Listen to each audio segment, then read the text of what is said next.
Hello and welcome everybody. Randy Replay here with the Week 9 bye-week extravaganza. Yes, indeed. It is Week 9. It is the Minnesota Vikings bye-week. The trade deadline, rather, has come and gone, and we're going to get into everything Minnesota Vikings off week. The last thing we're going to do is scout college players, even though that's the first thing here, and then we will advance the week to the Redskins. But first, we take a look at your starters, if you want to call them that, even though we work off a rotation. The only positions that don't rotate are the offensive line and the quarterback position, unless we're in a big lead like a normal football team would. Otherwise, we rotate as follows. We work on formations here, so in each formation and each play grouping, there will be some rotation. So the first one goes to Travis Parker, the second one to Justin Sandman, third one to Daniel Hendricks, the fourth one to Sam Gable, and then the fifth to Derek Fahey, and then back up to Travis Parker, and that goes on all the way through all of these formations here. And on the defense, it's the same thing. As you see, we have Justin Lewis and Rashid Spinks, the middle linebackers there, and then it goes to the Pickering brothers, and then back to 45 and 54, Rashid Spinks and Justin Lewis. So that is how this team works, and so the stats will reflect that. I mean, we don't really have one clear-cut leader. It's all they're pretty much grouped together in the same little area. So the first 9 weeks of football, we've seen a couple injuries. Jesse Peterson sat out a little bit. Travis Parker was injured in the first game. He took 3 carries for 6 yards and then was injured. He came back 2 games ago. For those of you that haven't, stayed caught up with this series, it's a good time to join. We are now back in the division race. Zachary Anderson had a shoulder tear about 4 weeks ago. He is coming off of that after we advance the week. He will be available for the Washington game. So we get a cornerback back. The last 3 games we have played with 3 corners, and I don't want to really say it or put anybody on blast, but we've played even better in Zachary Anderson absence. Ooh. Oh my goodness. So as we look ahead to the Washington football team, their starting quarterback, Kirk Cousins, is out with his shoulder tear for 2 more weeks. So he'll be out until after we play them. They're Samji Perrine.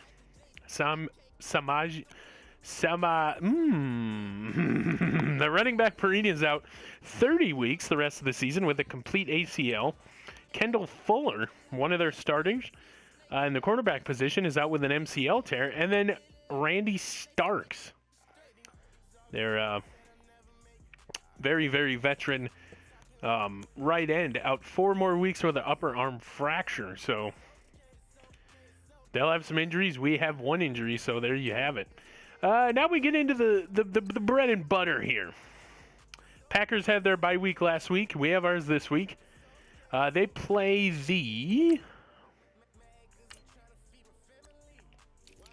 We're going to actually take a look here. We're going to actually break this down very, very good. They play the Lions here. So a team that's looking to play spoiler for us. Everybody's cheering for the Lions here in week number 9, our bye week. Monday night, we'll be able to actually see what happens with the division when we sim ahead. Will we be in first, or will we be sole owners of second? We will take a peek. Actually, we would be tied.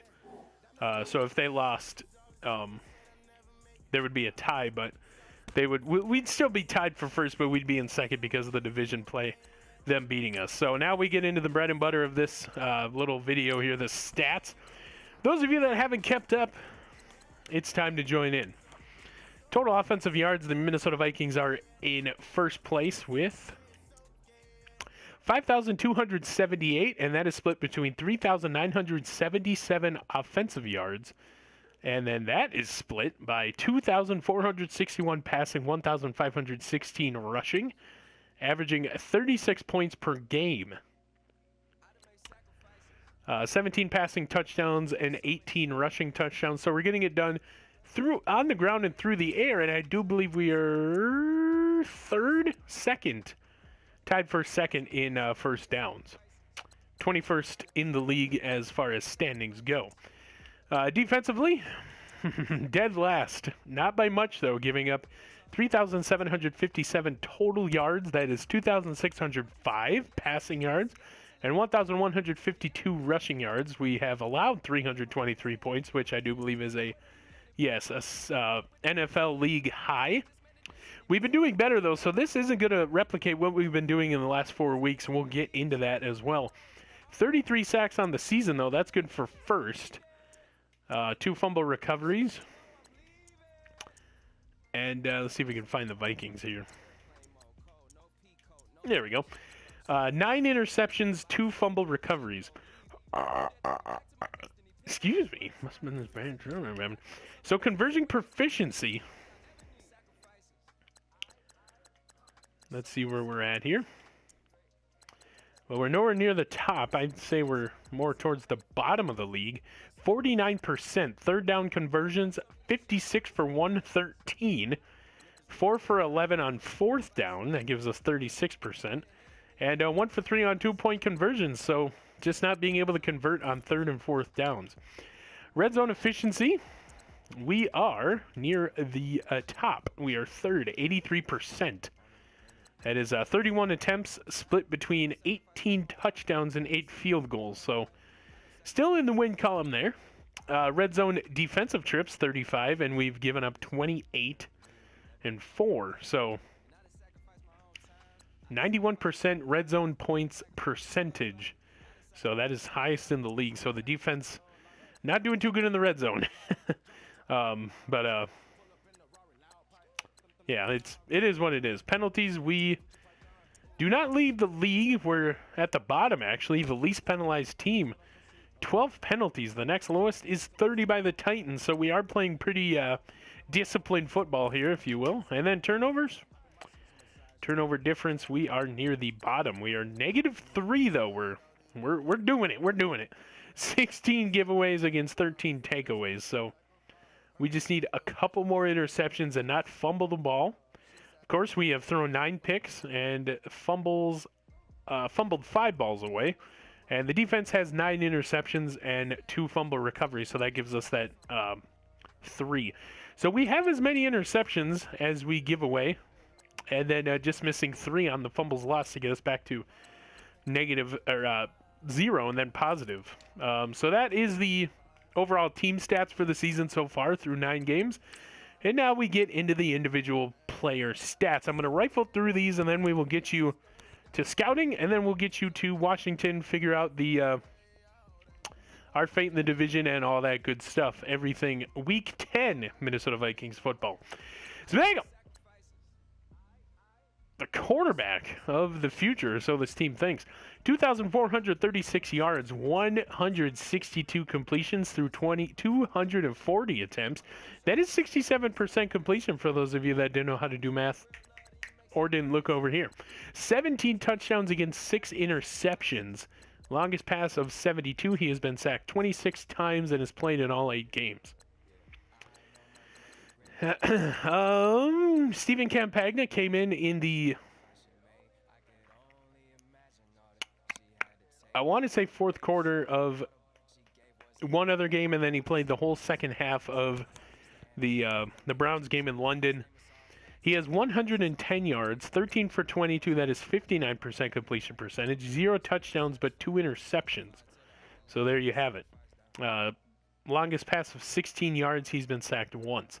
Kenny Erickson. Let's see if I was right. He should have played. Okay, so he's played in 3 games. I'm not sure which 3 those are. But Kenny Erickson, 108 yards, 9 for 17. 52% completion percentage, 0 touchdowns, 1 interception. So it seems whenever Smeagol's out with an injury, he's been injured a couple of times this season, these guys come in and they play decent for what it's worth. 2 sacks for Kenny Erickson. Now we get into the rushing aspect, and Justin Sandman Vandershoff has taken the ball 100 times on the dot. Insane. That is 4 or 5 times more than anybody else on this roster. Well, 3 if you count the 30s, but let's go by way of carry. So, yeah, Justin Sandman Vandershoff has 100 carries. The next is Sam Gable with 34. Now, he has played in every single game this season, as you can see over here. He's played in 8 games, and Travis Parker, who's played in 4 this season. So he came back 4 weeks ago, and he has 24 carries. So bulk of the carries go to Justin Sandman. 633 yards, 10 touchdowns on the season. Obviously, the red zone guy. 79 yards per game. Now, we work on that rotation, like I said, but he's getting bulk of the carries. He does have 2 fumbles, and whenever you have more carries, you're more susceptible to fumbles. 7 broken tackles, 66 yards after contact, longest run of 82. Sam Gable, 34 carries, 169 yards, 1 touchdown. Derek Fahey, 32 carries, 165 and 1 touchdown, and a fumble. Daniel Hendricks, 28 carries, 189 yards, and 3 touchdowns. Travis Parker, 24 carries, 101 yards, 1 touchdown. Smagle, 22 carries, 153 yards, 1 touchdown, 1 fumble. Matthew Peterson, the fullback, 11 carries, 27 yards, and a touchdown. Steven Campagna, what in the world is going on here? 6 carries, 75 yards. It's insane. And then Kenny Erickson with 1 for 4. Now receiving, Luis Gonzalez leads the team in receptions. 37, 345 yards, and 3 touchdowns. And if we're looking at yardage standpoint, it will be Darian Wilson. Second in catches, but first in receiving yards. 27 catches, 587 yards, and 3 touchdowns on the season. Blake Letelier, 18 catches, 299 and a touchdown. Luke Slazewski, 16 catches, 250 and 2 touchdowns. Anthony Bisbee, 14, 143. No touchdowns for him yet. I say yet because he's really been utilized a lot more here. If we take a look at his stats for the season, you can see, going back from the beginning of the year, he has been more and more involved as the games go on. I don't know if it's in any specific order, but, that goes in order of receptions. But still, I mean, he's been utilized more, especially in the London game. I know he's been thrown to 4 times, so that might be the 4 catches. Very good on the slants. He's 6'5", 170. So that, I'm surprised he doesn't even have a touchdown yet. He's taller than most corners. Lou Wang, 13 for 238, 4 touchdowns on the season. Travis Lee, 12 for 166, and a touchdown out of the tight end spot. Cameron Quick, 11 catches, 167. Derek Fahey, 10 for 75. Josh Gable, 7 for 131 and 2 touchdowns. Jesse Peterson, 5, 118 and a touchdown. Daniel Hendricks, 4 for 46. Matthew Peterson, 4 for 22. Justin Sandman, 4 for 62 out of the backfield.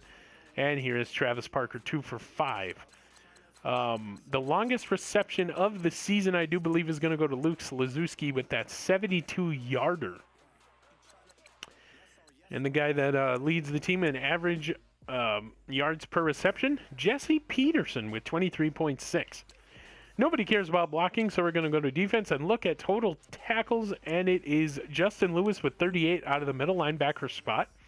Jerry Myers with 37, Thaddeus Rozu with 35, Matthew Arnsdorf with 34, Tevin Farrar, Rashid Spinks with 30 on the season through 9 games. That's pretty good season. Well, maybe. If you look at the rest of the NFL, it's Demario Davis with 74, Jordan Hicks with 73, CJ Mosley with 72, Derek Johnson, Ray Malaluga, and Preston Brown with 71. But you got to remember, these guys play most of the game on every single play, every single down. We work on that rotation, so you could only see one of these middle linebackers once every drive. I mean, through 9 games, these are pretty impressive stats for the type of rotation we have. So do not be belittled or kerfuffled by that. Rashid Spinks with 30, Aaron Nelson with 29, Robert Nichols, who we will get into later on when we look at interceptions, with 25, Danny Pickering with 21, Poi Tralamalu with 21. Thomas Cross with 20.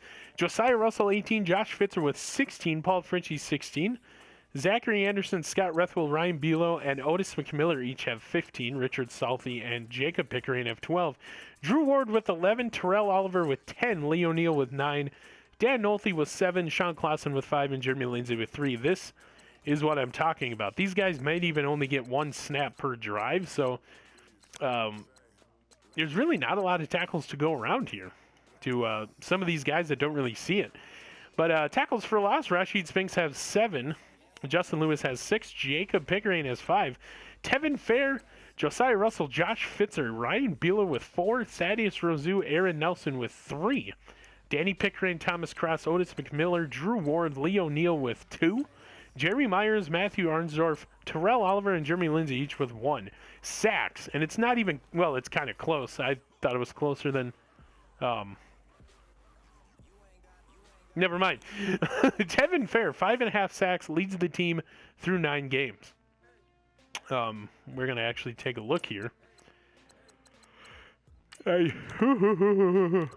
Excuse me, I do believe he had a game where he had 3 sacks.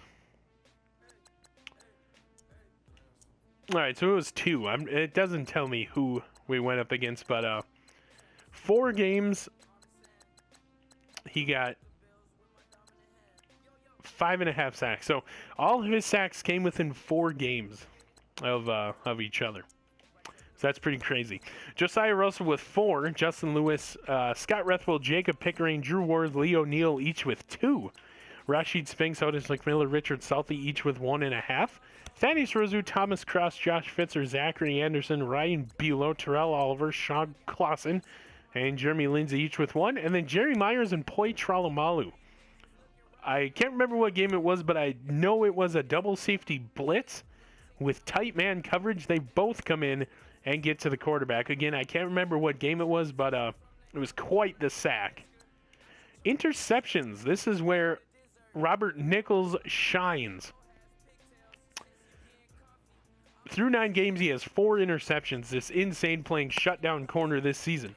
Thaddeus Rozu with 2. Josh Fitzer, Jerry Myers, Aaron Nelson each with 1. Pass deflections are as follows. Jerry Myers with 4. Robert Nichols with 3. Rozu with 2. Matthew Arnsdorf with 2. Aaron Nelson, Justin Lewis, Jacob Pickering, Drew Ward, Otis McMiller, Zachary Anderson, and Poi Tralamalu each with 1.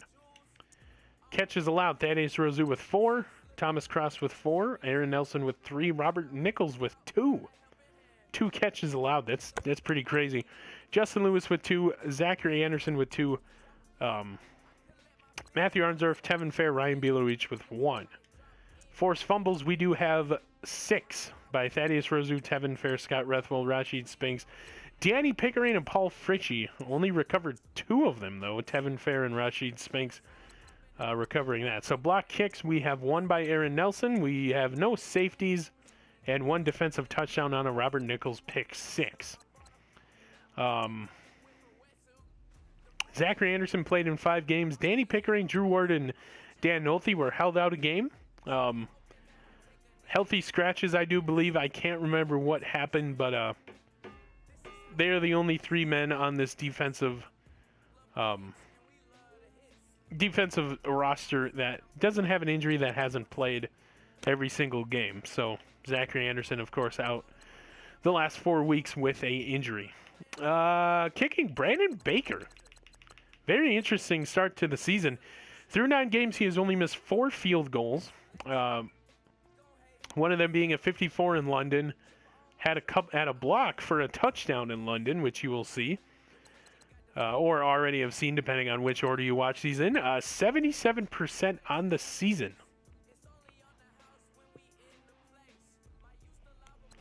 Excuse me. Randy Replay's a little sleepy.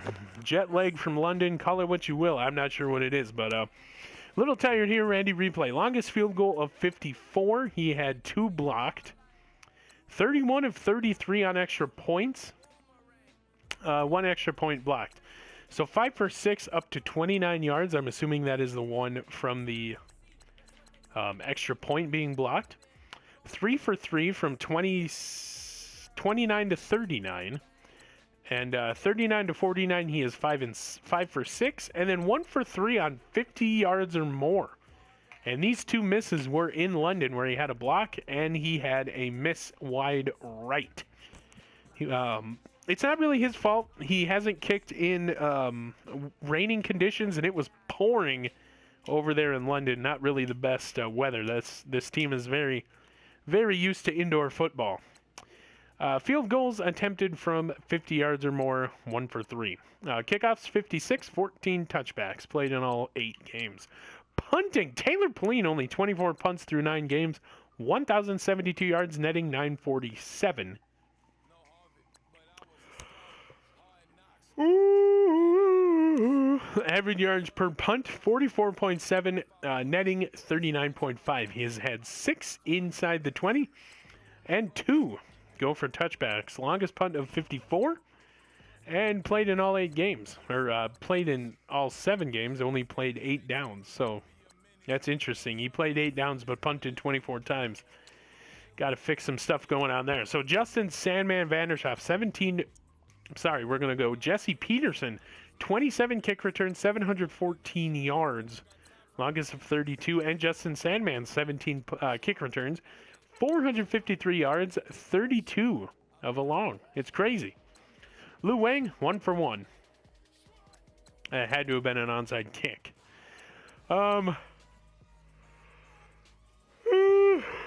Although Justin Sandman edges Jesse Peterson in kick return average by 0.2 yards. Punt return, Robert Nichols has taken 11 for 117, longest of 35. Darian Wilson has also taken 2 for 16 yards, longest of 11. So there you have your individual player stats for 9 games of Minnesota Vikings football. Not records. As we go into the weekly awards, I do believe only one guy has had it. And that would be Smeagol, the day he threw for 30 for 38, 511 passing yards, 5 touchdowns, 1 sack, 4 carries, 4 rush yards. Other than that, the Minnesota Vikings have not shown up in any weekly award situations. I keep going into records when I want to go into yearly awards. We're going to take a look at the standings for NFL MVP. Smeagol is 3rd. It's insane. He's 4-4 record going up against the likes of Tom Brady and Marcus Mariota. Coach of the Year, Mike Zimmer is 8th on the list. MVP, of course. Oh, there's only 3. Okay. So NFC Offensive Player of the Year, Smeagol is in first, followed closely by that pesky Aaron Rodgers. Defensive Player of the Year, I don't think we have anybody in the top 10. No, it doesn't look like it. Offensive Rookie of the Year, Smeagol, Justin Sandman. Of course, Dalvin Cook from Washington, the guy who we will be going up against. Darian Wilson, Lou Wang, and Chris Kontorowitz. We forgot to go into that. Then, of course, Luis Gonzalez. We'll get into Chris Kontorowitz and Kevin Stark here in just a second. Defensive Rookie of the Year, Thaddeus Rozu is 3rd. Robert Nichols is 5th. Tevin Fair 6th. Justin Lewis is 9th. Best QB, of course, Smeagol edging Rodgers again. Best running back, Todd Gurley, and Justin Sandman closely behind him. Best wide receiver, we don't have anybody in the top 10. Not even on this list here. Best offensive lineman, Lane Johnson. Best defensive lineman, you think somebody would be here from the Vikings, but not really. Best linebacker, we don't have anybody on this list. Best defensive back, Robert Nichols is 3rd. Of course, we will update you there. Best kicker, of course, Brandon Baker is number 7, and there's not a best punter, so Taylor Pauline is left out. Sad day. So, let's take a peek now. I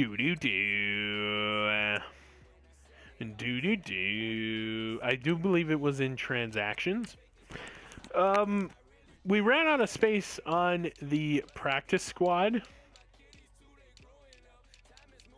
Signed. Vikings. Okay. So here we go. We had a lot of space to. We had two more roster spots that we couldn't fill. So Kevin Stark and Chris Kantorowicz started the team on the practice squad. They showed the least out of the coaches, I guess, here in the preseason. So 2017 season, week 1, as you can see, they started on the practice squad, and they were stolen from us. The Rams signed left end Kevin Stark to a 1-year, $1.95 million contract. And then Chris Kantorowicz goes to the Panthers for a 1-year, $2.81 million contract. So very Wes Welker type is Chris Kantorowicz. We're going to get into that, and we're going to see if we can get them back here to the land of Vikings football. But we don't really have too many picks to speak of, as we're going to get into that right now. So week 1. The Eagles. We trade a second-round pick and Mike Remmers to the Eagles for Lane Johnson. And then we trade a first round, a third round, and Riley Reif back to the Lions for Taylor Decker, showing us a lot more than Riley Reif in the preseason. So that is the reworked offensive line, and now we don't have a pick until the 5th round, as we did not have a 4th round pick to start the season. We will get into that shortly and scout our college players, but first we are going to go into stats. That is not what I wanted to do. So we got to check the Rams, and we got to check the Carolina Panthers for our departed brethren. So we'll see which one shows up first. It is the Panthers. We'll go to wide receiver. And Chris Kantorowicz, 18 catches, 308 yards, and 3 touchdowns. So that is not bad. Not a bad rookie season there for Chris Kantorowicz. And then we'll go defensive, and we'll go to the Rams.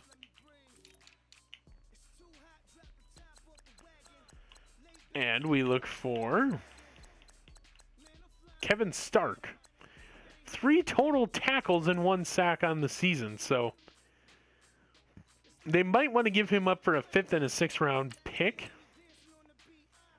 Or he's not on their practice squad, so we cannot swipe him away.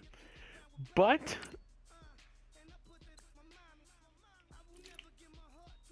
they might drop him to free agency. So he's only played in 2 games.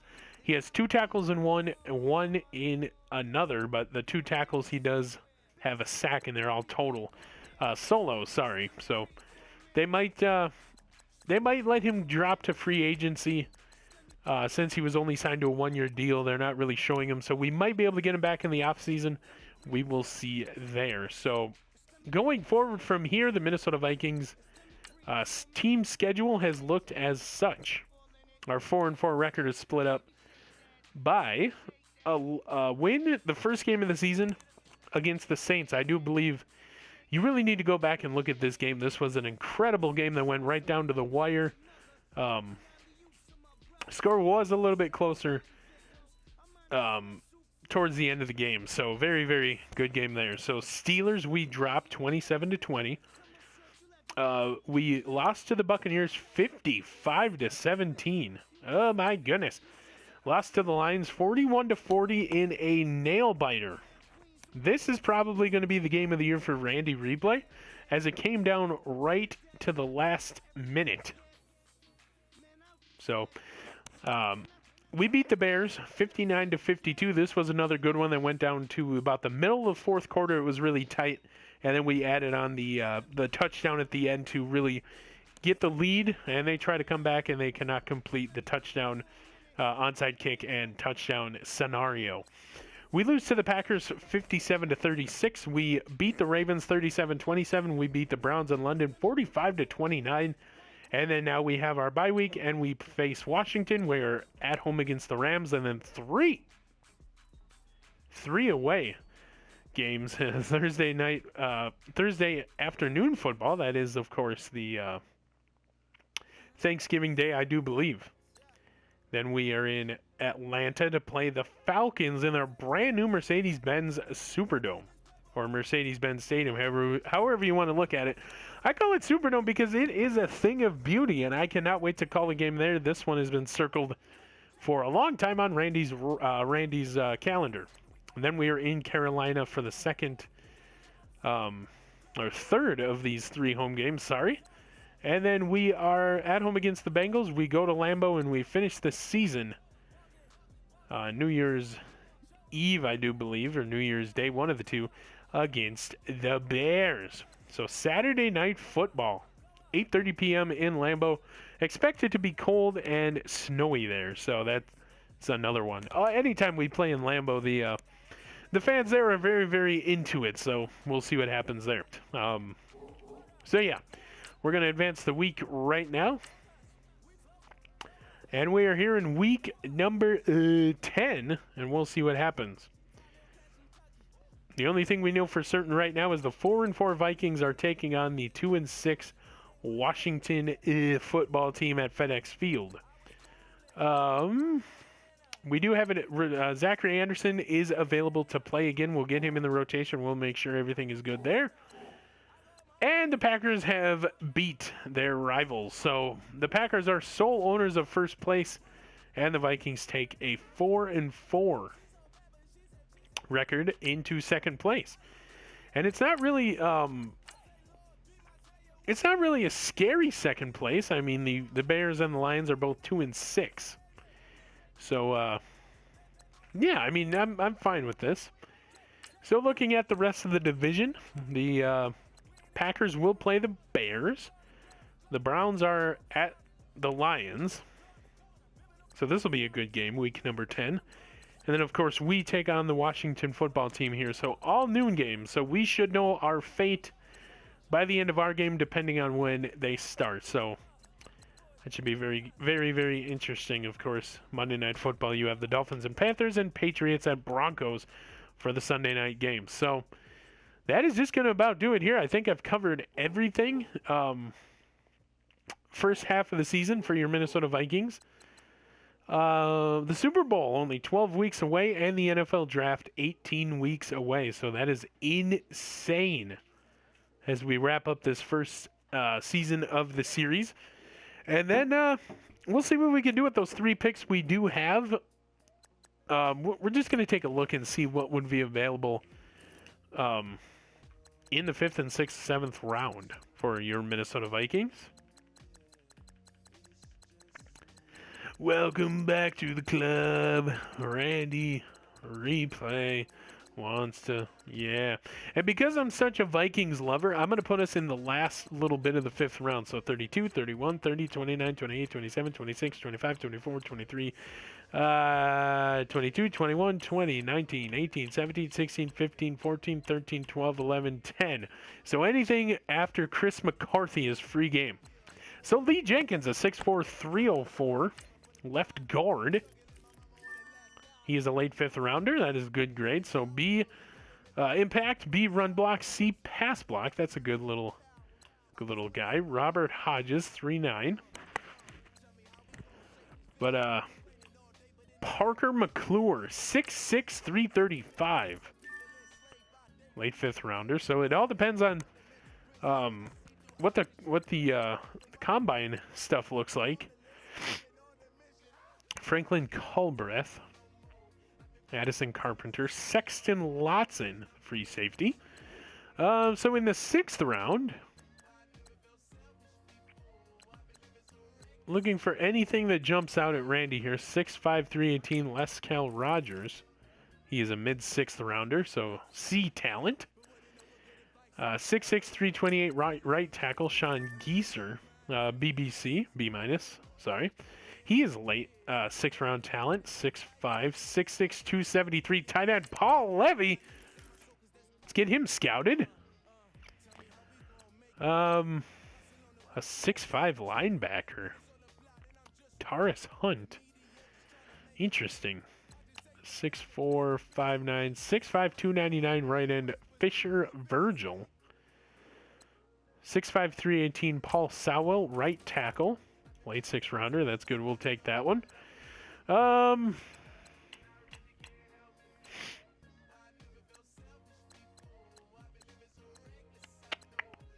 So now we get into the 7th round, and there's not really anything standing out here. 6'5", 300 Samuel Pringley, left end.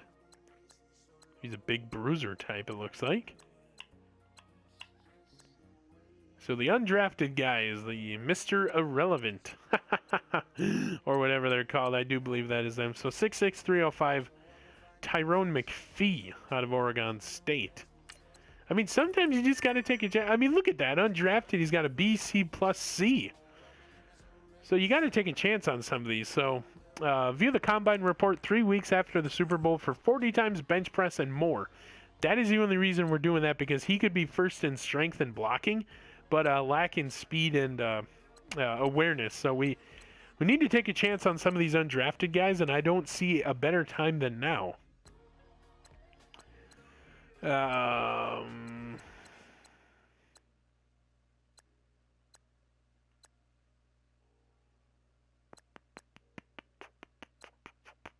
Anton Charles, a 6'7", 252 right end. That is a big dude here. So 6'7", 310 defensive tackle Ryan Marino.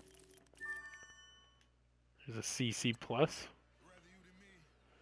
Braxton Barnett, 6'7", 330. Why not? We'll get him. The bigger they are, the harder they are to move, it appears.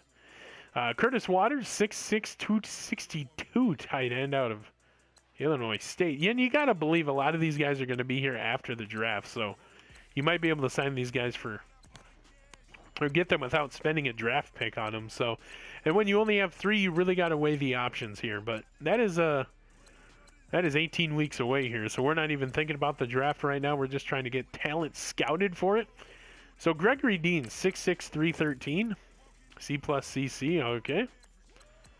I got a feeling that's what a lot of these guys are going to be. 6'6", 260 right end.